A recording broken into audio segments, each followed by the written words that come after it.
నమస్కారం. ఈ రోజున ఎస్వరావుపేట మండల ప్రజా పరిషత్ నేను మరియు మా పాలకవర్గం రేపు ఆగస్టు 5వ తారీఖుతో 5 సంవత్సరాలు పూర్తి చేసుకున్న సందర్భంగా ముందుగానే నా యొక్క తోటి ప్రజాప్రతినిధుల్ని గౌరవించాలని ఒక మంచి ఉద్దేశంతో వారందరికీ, అలాగే నాతో పాటు ఇన్ని సంవత్సరాలు మా యొక్క కార్యాలయ సిబ్బందికి, అలాగే పంచాయతీ సెక్రటరీలందరికీ కూడా ఒక చిన్న సన్మానం సంకల్పించి ఈ రోజున ఈ కార్యక్రమం ఏర్పాటు చేయడం జరిగింది.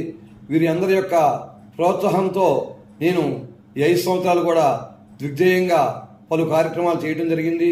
నేను ఎంపీపీ అయ్యాక అశ్వరావుపేట మండలానికి సుమారుగా మా యొక్క మాజీ ఎమ్మెల్యే అయిన శ్రీ మత్స్యనాయక గారి యొక్క ఆధ్వర్యంలో 400 కోట్ల రూపాయలు తీసుకొచ్చి ఇక్కడ అభివృద్ధి కార్యక్రమాలు చేయడం జరిగింది.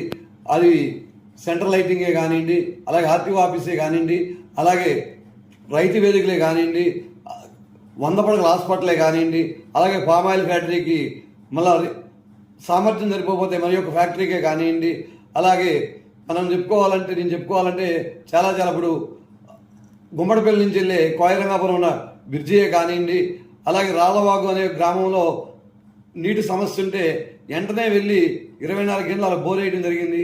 అలాగే తిమ్మాపురం, గంగారం గ్రామాల్లో కూడా కరెంటు లేక వాటర్ సదుపాయం లేదండి. వారికి పిఓ గారితో మాట్లాడి అర్ధరాత్రి 11 గంటలకు వెళ్ళి వర్షంలో వెళ్ళి వాళ్ళకి ఆ యొక్క కరెంటు సౌకర్యం, అలాగే ఈ వాటర్ సౌకర్యం కూడా మా ఎమ్మెల్యే గారి సహకారంతో ఎమ్మెల్యే గారితో చెప్పి వారితో మేము వేయించడం జరిగింది. ఇటువంటి కార్యక్రమాలు నా ప్రజాప్రతినిధులందరి సహకారంతో చాలా ఎక్కువ, అనగా ఇంకా చేయాల్సింది చాలా ఉన్నాయి, కానీ మాకు సమయం తక్కువగా ఉంది.